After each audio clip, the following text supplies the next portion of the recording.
C'est notre dernière émission de la saison. Alors, nous avons pensé à ceux et celles qui planifient un séjour à l'étranger ou alors qui rêvent de soleil. Et pour alimenter cette fièvre du voyage, quoi de mieux que de lire et de se laisser séduire? Eh bien, c'est justement là qu'on risque de se faire avoir. Prenez le cahier Vacances-Voyage de la presse, par exemple. Remarquez, ça pourrait être celui de n'importe quel autre journal. Nous avons gardé d'un peu plus près, dirons-nous, celui du 21 février. Écoutez bien ça. Excellents hôtels, forfait vacances incroyables, les meilleurs prix sous le soleil. Est-ce qu'on nous dit la vérité, toute la vérité?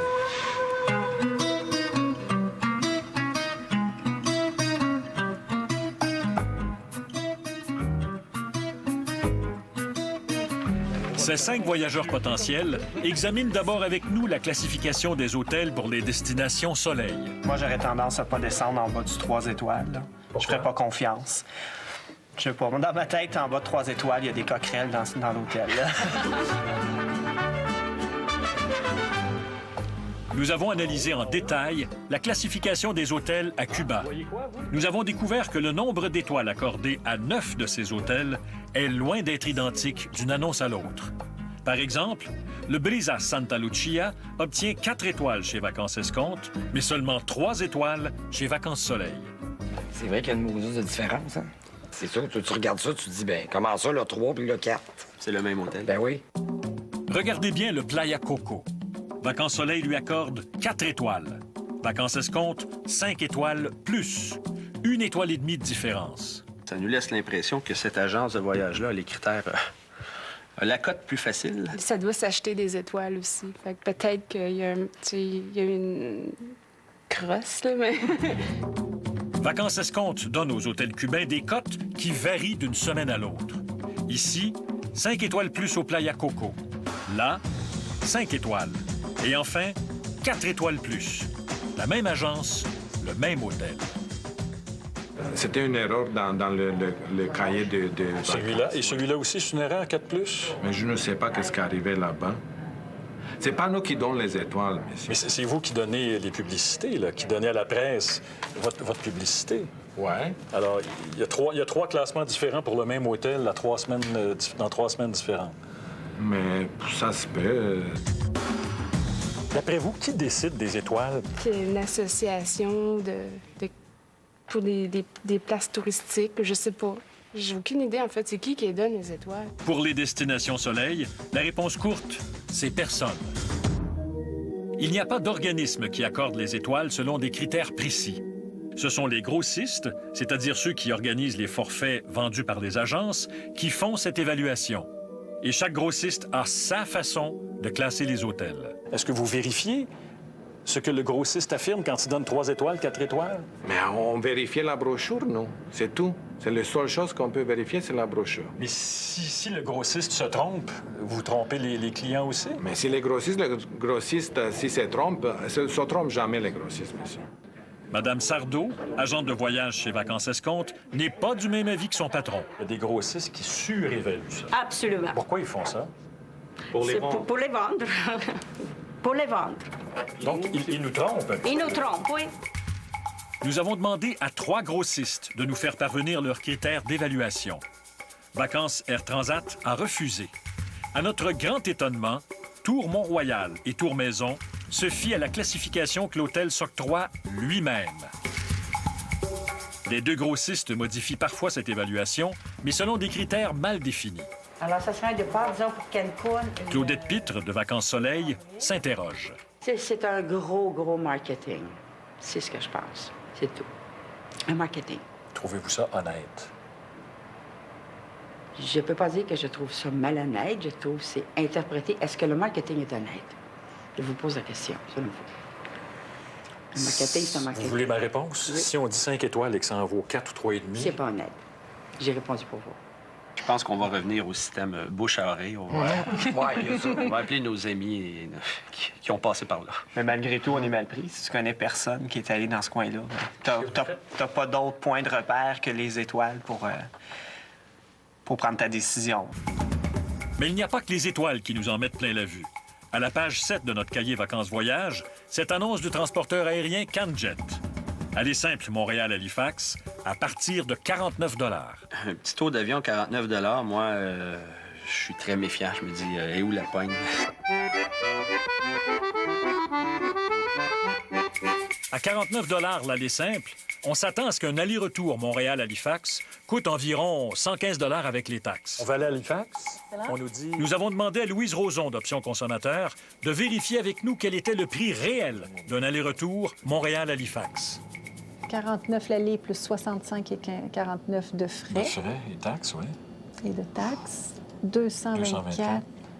86 taxes et frais pour le retour, ce qui nous fait un grand total de 424,53.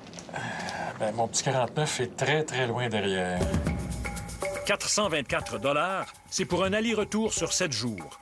Pour 3 jours, c'est 223 $ avec les frais et taxes de toutes sortes.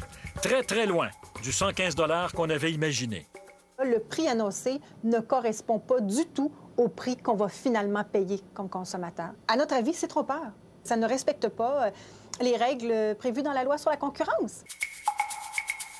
La loi interdit la publication d'indications fausses ou trompeuses sur un point important, le prix d'un voyage, par exemple. Mais la manière dont CanJet s'y conforme frise le ridicule.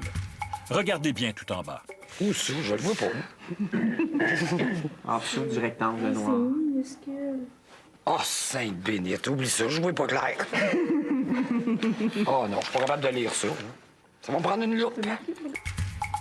Nous avons dû grossir 4 fois ces lettres minuscules pour que Louise puisse lire que les tarifs n'incluent pas les taxes, le supplément NAV Canada, les assurances, les frais de sécurité, le supplément de carburant, ni les frais d'aéroport. Ben là, franchement, il risque de nous autres bien raides.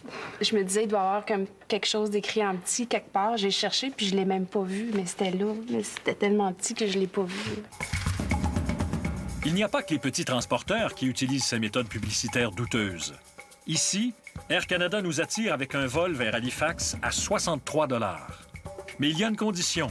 Vous devez acheter l'aller-retour. C'est exactement la même chose que si un commerçant de chaussures annonçait le prix d'un soulier avec un petit astérix en disant « En passant, vous êtes obligé d'acheter 2 souliers ».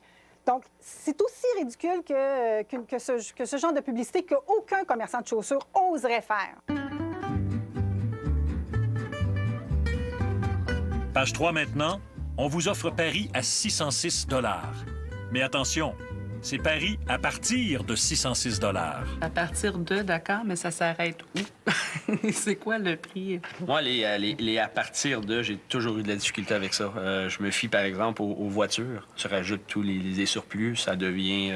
le rêve s'estompe assez rapidement. Ils ont raison. Le rêve s'est estompé. L'annonce a été publiée samedi et mercredi, il n'y avait déjà plus de forfait pour Paris à 606 $. Bien là, le temps des fois de se décider, on appelle, ça prend 2-3 jours, puis bon... Pourquoi ça c'est-tu en dedans de 5 minutes qu'il faut se décider? Il faut préciser non seulement que c'est en quantité limitée, mais il faut préciser la quantité qui est disponible, ou à tout le moins un ordre de grandeur, pour que le consommateur qui lit cette publicité-là puisse savoir s'il doit se dépêcher ou non pour avoir droit au service qui est annoncé et au prix affiché. Mais Paris peut aller se rhabiller. Dans le cahier vacances-voyage du 28 février, on vous offre Londres à 449 $. Toute une aubaine. Il y a eu un erratum, hein? C'est pas 4,49. C'était 5,69. À partir de 5,69. Oh. Quand tu vas dans une épicerie, là, puis ton prix est pas le même prix à la caisse, ils sont obligés de te redonner un 10, mettons, là. Bon, ben pourquoi faire que ça, ils le feraient pas d'abord? Dans le fond, le prix est là, puis là, eux autres décident qu'il est plus haut. Fait qu'ils devraient donner moi, je dis qu'ils devraient le laisser à 449. Et les tribunaux se sont déjà prononcés sur ce genre de situation où on a obligé l'agent de voyage à offrir aux consommateurs le prix annoncé pour le forfait ou le billet d'avion. Chose certaine, nos 5 voyageurs d'un soir ne verront plus jamais les publicités de voyage de la même façon. Quand l'offre est trop attrayante, je pense que je suis très, très méfiant. Peut-être si les gens se fâchaient un peu plus, commençaient des démarches, appelaient aux consommateurs, peut-être que là, il y a des choses qui bougeraient.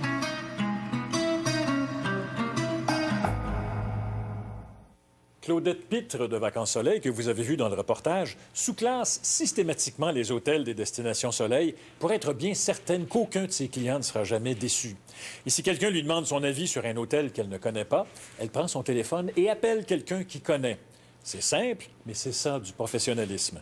Évidemment, elle n'est pas la seule. Alors trouvez-vous une bonne agence et quelqu'un en qui vous pouvez avoir toute confiance.